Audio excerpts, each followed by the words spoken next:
Assalamualaikum warahmatullahi wabarakatuh. Kembali lagi ke YouTube aku, Nadatul Adawiyah Channel. Nah, di sini aku mau sharing tentang pengalaman aku gimana sih caranya kita nanganin bayi yang flu untuk bayi usia 0 sampai 3 bulan. Nah, di sini aku mau sharing atas pengalaman aku pribadi ya sama anak aku. Karena kan banyak nih ibu-ibu muda yang ketika anaknya masih bayi tiba-tiba udah flu gitu kan, karena kan namanya bayi kan nggak gemesin ya, banyak orang yang sana sini cium lah, banyak yang flu lah, terus tiba-tiba anak kita tertular. Bisa juga kan karena kondisi cuaca juga kan.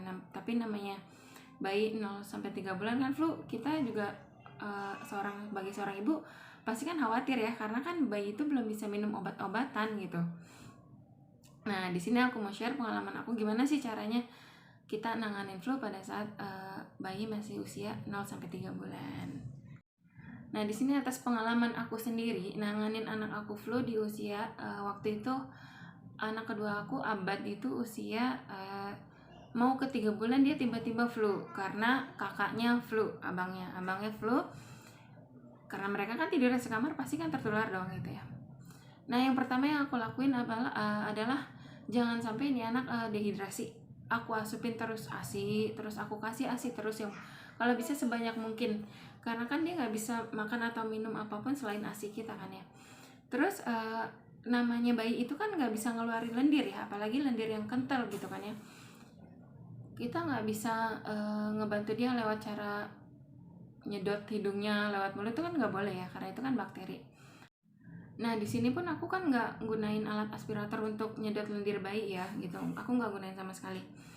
Di sini ketika aku ngasih terus ASI terus-terusan karena bayi nggak bisa ngeluarin lendir kan pasti kan tuh bayi muntah ya. Abah tuh muntahnya tuh yang banyak banget, yang bisa keluar tuh apa yang dia sudah tuh dia keluarin lagi, bahkan muntahnya tuh keluar sampai dari hidung gitu. Dari hidung pun keluar gitu. Di situ sebisa mungkin kita jangan panik ya, namanya orang tua pasti kan, apalagi kalau anak pertama pasti kan panik ya. Tapi di sini sebisa mungkin kita nggak panik selama anak kita ngerasa flu-nya nggak sampai ke yang taraf tuh yang sampai dia sesak nafas, sampai dia sulit tidur gitu. Insya Allah baik-baik aja. Kalau ngerasa anaknya ini dari flu itu ngerasa sampai sesak nafas, mungkin lebih baik dikonsultasikan ke dokter atau bawa ke dokter terdekat. Nah, di sini anak aku tuh nggak sampai sesak nafas, cuma memang flu, dimana dia minum ASI, dia muntahin lagi, bahkan sampai dari hidungnya dia keluarin juga itu. Dan di situ tuh kebawa lendirnya, karena dia kan nggak bisa keluarin lendir, jadi mungkin cara dia ngeluarin lendir itu ya dari hidung, dari muntah gitu ya. Nah, yang kedua itu yang aku lakuin adalah memberikan balsem bayi. Balsem bayi itu Transfulmin. Nih kayak gini bentuknya. Nah, Transfulmin ini ngebantu banget gitu.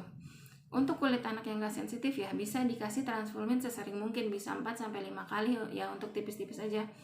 Jadi kalau saat dia mau tidur kita kasih Transfulmin tuh dia ngerasanya tuh hidungnya tuh lega gitu. Kita aja yang hirup ya mungkin rasanya kayak balsem, cuma kadar kepedesannya itu agak dicocokkan lebih ke bayi sedikit aja.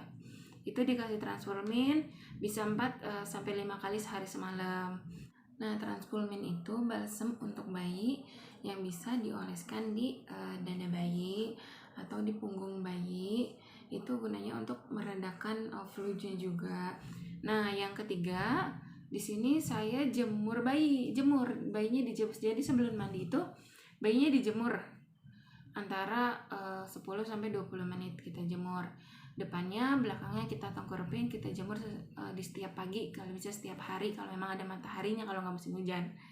Kita jemur terus di bayi.